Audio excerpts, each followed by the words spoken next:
ದೂರದ ಬೆಟ್ಟಗಳ ಸಾಲಿನಲ್ಲಿ ಅಡಗಿರುವ ಸುಂದರ ಗ್ರಾಮವೇ ಈ ಚಂದನವನ. ಇಲ್ಲಿನ ಗಾಳಿಯಲ್ಲಿ ಮಣ್ಣಿನ ಪರಿಮಳವಿದೆ, ಜನರ ಮಾತಿನಲ್ಲಿ ಪ್ರೀತಿಯಿದೆ. ಆದರೆ ಈ ಹಳ್ಳಿಯ ಸೌಂದರ್ಯಕ್ಕೆ ಮತ್ತಷ್ಟು ಕಳೆ ನೀಡುವವಳು ನಮ್ಮ ಕಥೆಯ ನಾಯಕಿ ಮಲ್ಲಿ.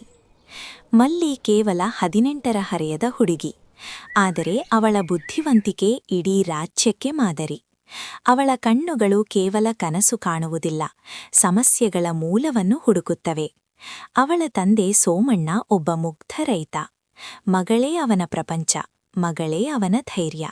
ಮಲ್ಲೇ, ಈ ವರ್ಷ ಮಳೆ ಬೇಗನೆ ನಿಂತೋಯ್ತು ಮಗಳೇ. ಕೆರೆಯಲ್ಲಿ ನೀರೂ ಕಡಿಮೆ ಆಗಿದೆ. ಈ ಬೆಳೆ ಕೈಗೆ ಬರೋವರೆಗೆ ಹೇಗೆ ಉಳಿಸ್ಕೊಳ್ಳೋದು ನನಗಂತೂ ತಿಳಿತಿಲ್ಲ. ಅಪ್ಪ, ಚಿಂತೆ ಮಾಡ್ಬೇಡಿ. ಮಳೆ ನಿಂತಿರಬಹುದು, ಆದ್ರೆ ನಮ್ಮ ಬುದ್ಧಿ ನಿಂತಿಲ್ಲಲ್ಲ. ಕೆರೆಯಿಂದ ಗದ್ದೆಗೆ ನೀರು ತರುವ ಕಾಲುವೆಯಲ್ಲಿ ಹೂಳು ತುಂಬಿಕೊಂಡಿದೆ. ನಾವು ಮತ್ತು ಪಕ್ಕದ ಗದ್ದೆಯವರು ಸೇರಿ ಇಂದು ಸಂಜೆ ಅದನ್ನು ಸ್ವಚ್ಛಗೊಳಿಸಿದರೆ ಇರುವ ಅಲ್ಪ ನೀರು ಪೋಲಾಗದೆ ನೇರವಾಗಿ ಗದ್ದೆಗೆ ಬರುತ್ತದೆ. ಇಷ್ಟು ಸಣ್ಣ ವಿಷಯ ನನಗೇಕೆ ಹೊಳೆಯಲಿಲ್ಲ? ನಿನ್ನ ಬುದ್ಧಿ ನಿನ್ನ ಅಮ್ಮನ ತರಹವೇ ಚುರುಕು ಮಗಳೇ. ಅಪ್ಪ, ಸಮಸ್ಯೆಗಳು ದೊಡ್ಡದಾಗಿ ಕಂಡಾಗ ನಾವು ಗಾಬರಿಯಾಗ್ತೇವೆ.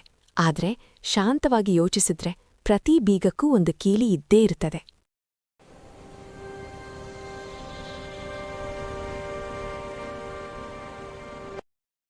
ಸೋಮಣ್ಣ, ಬೇಗ ಬನ್ನಿ. ಜಮೀನ್ದಾರರ ಮನೆಯಲ್ಲಿ ದೊಡ್ಡ ಅನರ್ಥವಾಗಿ ಹೋಗಿದೆ. ದೊಡ್ಡ ಗಲಾಟೆ ಆಗುತ್ತಿದೆ. ಏನಾಯ್ತು ಅಣ್ಣ, ಅಷ್ಟು ಗಾಬರಿ ಆಡಿವರಾ? ಜಮೀನ್ದಾರರ ಮನೆತನದ ಆಸ್ತಿಯಾಗಿದ್ದ ಆ ಅಪರೂಪದ ವಜ್ರದ ಹಾರ ಕಳುವಾಗಿದೆ ಮಲ್ಲಿ. ಯಾರೋ ಮನೆಯವರೇ ಕದ್ದಿದ್ದಾರೆ ಎಂದು ಜಮೀನ್ದಾರರು ಎಲ್ಲರನ್ನೂ ಬಂಧಿಸಲು ಹೇಳುತ್ತಿದ್ದಾರೆ. ಇಡೀ ಊರು ಈಗ ಅಲ್ಲಿ ಜಮಾಯಿಸಿದೆ. ಅಪ್ಪ, ಹೋಗೋಣ ಬನ್ನಿ. ನ್ಯಾಯ ಎಲ್ಲಿದೆಯೋ ಅಲ್ಲಿ ಸತ್ಯ ಇರಬೇಕು, ಸತ್ಯ ಎಲ್ಲಿದೆಯೋ ಅಲ್ಲಿ ನೆಮ್ಮದಿ ಇರಬೇಕು. ನನಗೇಕೋ ಅನಿಸ್ತಿದೆ, ಇಲ್ಲಿ ಯಾರಿಗೋ ಅನ್ಯಾಯವಾಗ್ತಿದೆ. ಸುತ್ತಲೂ ನಿಶಬ್ದ. ಜಮೀನ್ದಾರರ ಹಳೆಯ ಅಂಗಳದಲ್ಲಿ ಈಗ ಉಸಿರಾಟದ ಸದ್ದು ಜೋರಾಗಿ ಕೇಳಿಸ್ತಿದೆ. 100 ವರ್ಷದ ಆ ಕಲ್ಲಿನ ಕಂಬಗಳ ಮುಂದೆ 3 ಸೇವಕರು ಅಪರಾಧಿಗಳಂತೆ ತಲೆತಗ್ಗಿಸಿ ನಿಂತಿದ್ದಾರೆ. ಅವರ ಎದೆಯಲ್ಲಿ ನಡುಕ, ಕಣ್ಣಲ್ಲಿ ಭೀತಿ. ಜಮೀನ್ದಾರ್ ರಾಜಪ್ಪ ಕೆಂಡದಂತಹ ಕಣ್ಣುಗಳಿಂದ ಅತ್ತಿಂದಿತ್ತ ಹೆಜ್ಜೆ ಹಾಕುತ್ತಿದ್ದಾರೆ. ಕೈಯಲ್ಲಿರುವ ಬೆತ್ತ ಅನ್ಯಾಯಗಾರರ ಎದೆ ನಡುಗಿಸ್ತಿದೆ. ಯಾರೋ ಒಬ್ಬರು ಮಾಡಿದ ಕಳ್ಳತನ ಇಂದು 3 ಮಾನವನ್ನು ಹರಾಜು ಹಾಕಲು ಸಿದ್ಧವಾಗಿದೆ. ಸತ್ಯ ಹೇಳಿ, ಹಾರ ಎಲ್ಲಿಟ್ಟಿದ್ದೀರಾ? ನೀವು 3ರನ್ನು ಬಿಟ್ಟರೆ ನನ್ನ ಕೋಣೆಗೆ ಯಾರೂ ಬಂದಿಲ್ಲ. ಇನ್ನು 10 ನಿಮಿಷದಲ್ಲಿ ಸತ್ಯ ಹೊರಬರದಿದ್ದರೆ ನಿಮ್ಮನ್ನು ಪೊಲೀಸರಿಗೆ ಒಪ್ಪಿಸುತ್ತೇನೆ. ಸ್ವಾಮಿ, ನಾವು ತಲೆತಲಾಂತರದಿಂದ ನಿಮ್ಮ ಮನೆಯ ಅನ್ನ ತಿಂದವರು. ನಾವು ಇಂತಹ ಕೆಲಸ ಮಾಡಲಾರೆವು. ನನಗೂ ಇದಕ್ಕೂ ಸಂಬಂಧವಿಲ್ಲ ಸಾಹುಕರ್ರೆ. ದೇವರ ಮೇಲೆ ಆಣೆ ಸ್ವಾಮಿ, ನಾನು ಆ ಕಡೆ ಸುಳಿದೇ ಇಲ್ಲ. ಸಾಹುಕಾರೆ, ನನ್ನ ಮಗಳು ಮಲ್ಲಿ ಈ ಕಳ್ಳನನ್ನು ಹಿಡಿದುಕೊಡುತ್ತೇನೆ ಎನ್ನುತ್ತಿದ್ದಾಳೆ. ದಯವಿಟ್ಟು ಅವಕಾಶ ಕೊಡಿ. ದೊಡ್ಡವರೇ ಅಸಹಾಯಕರಾಗಿದ್ದಾರೆ. ಇವಳೇನು ಮಾಡಲು ಸಾಧ್ಯ? ಸರಿ, ಪ್ರಯತ್ನಿಸ್ಲಿ. ಸಾಹುಕಾರೆ, ಕೋಪದಿಂದ ಕಳ್ಳ ಸಿಗೋದಿಲ್ಲ, ಬುದ್ಧಿವಂತಿಕೆಯಿಂದ ಮಾತ್ರ ಸಾಧ್ಯ. ನನಗೆ ಕಾಡಿನ ಸಿದ್ಧರು ಕೊಟ್ಟ 3 ಮಂತ್ರದ ಕೋಲುಗಳು ಬೇಕಿವೆ. ಅಪ್ಪ, ನಾನು ಹೇಳಿದ ಆ ಕೋಲುಗಳನ್ನ ತೆಗೆದುಕೊಂಡು ಬಾ. ಸ್ವಲ್ಪ ಸಮಯದ ನಂತರ ಮಲ್ಲಿ ಸಮನಾದ 3 ಮರದ ಕೋಲುಗಳನ್ನ ತರುತ್ತಾಳೆ. ಆ ಕೋಲುಗಳನ್ನ ನೋಡುತ್ತಿದ್ದಂತೆ ಅಲ್ಲಿ ನಿಂತಿದ್ದ ಸೇವಕರ ಮುಖದಲ್ಲಿ ಬೆವರಿನ ಹನಿಗಳು ಮೂಡಿದವು. ಈಗ ನೋಡಿ, ಇವು ಸಾಮಾನ್ಯ ಕೋಲುಗಳಲ್ಲ. ಇವುಗಳನ್ನ ಹಿಡಿದು ನೀವು ರಾತ್ರಿ ನಿಮ್ಮ ಮನೆಯಲ್ಲಿ ಮಲಗಬೇಕು.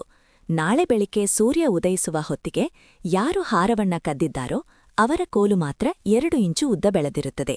ಕಳ್ಳನಲ್ಲದವರ ಕೋಲು ಅಷ್ಟೇ ಇರುತ್ತದೆ. ಸತ್ಯವಂತರಿಗೆ ಭಯವಿಲ್ಲ. ಕಳ್ಳನಿಗೆ ಮಾತ್ರ ಈ ರಾತ್ರಿ ನರಕವಾಗಲಿದೆ. ಹೋಗಿ ಬನ್ನಿ.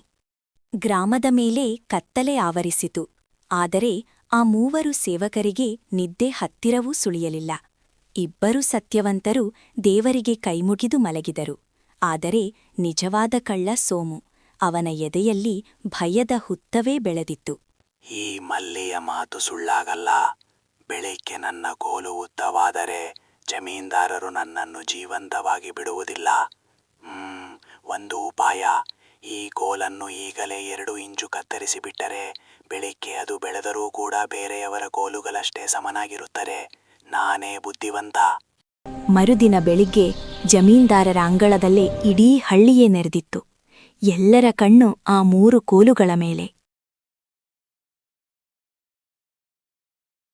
ಸಾಹುಕಾರ್ರೆ, ಈಗ ಕಳ್ಳ ಯಾರೆಂದು ತಿಳಿಯುವ ಸಮಯ ಬಂದಿದೆ.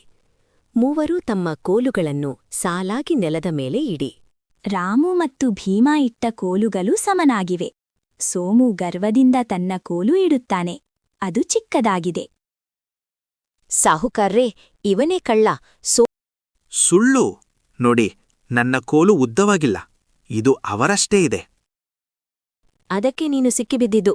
ಮಂತ್ರದ ಕೋಲುಗಳು ಬೆಳೆಯುತ್ತವೆ ಎಂದು ನಾನು ಸುಳ್ಳು ಹೇಳಿದ್ದೆ. ಕಳ್ಳನಾದ ನಿನಗೆ ಸಿಕ್ಕಿಬೀಳುವ ಭಯವಿತ್ತು. ಅದಕ್ಕೆ ಮುನ್ನೆಚ್ಚರಿಕೆಯಾಗಿ ನೀನೇ ನಿನ್ನ ಕೋಲನ್ನು ಕತ್ತರಿಸಿ ಚಿಕ್ಕದಾಗಿಸಿದ್ದೀಯ. ಈಗ ಹೇಳು, ಹಾರ ಎಲ್ಲಿದೆ? ಕ್ಷಮಿಸಿ ಸಾಹುಕಾರೆ, ಹಾರವನ್ನ ಹಿತ್ತಲ ಹಟ್ಟಿಯಲ್ಲಿ ಬಚ್ಚಿಟ್ಟಿದ್ದೇನೆ. ಕ್ಷಮಿಸಿ. ಮಲ್ಲಿ, ನೀನು ಕೇವಲ ಹಾರವನ್ನು ಉಳಿಸಲಿಲ್ಲ, ನಮ್ಮ ಹಳ್ಳಿಯ ನ್ಯಾಯವನ್ನು ಉಳಿಸಿದೆ. ನೀನು ಈ ಗ್ರಾಮದ ಹೆಮ್ಮೆ. ಜಮೀನ್ದಾರ್ ರಾಜಪ್ಪ ಮಲ್ಲಿಯ ಬುದ್ಧಿವಂತಿಕೆಗೆ ಶರಣಾದ್ರು. ಕತ್ತಲೆಯಲ್ಲಿದ್ದ ಸತ್ಯವನ್ನು ಬೆಳಕಿಗೆ ತಂದ ಮಲ್ಲಿಯ ಕೀರ್ತಿ ಹಳ್ಳಿಯೆಲ್ಲ ಹರಡಿತು.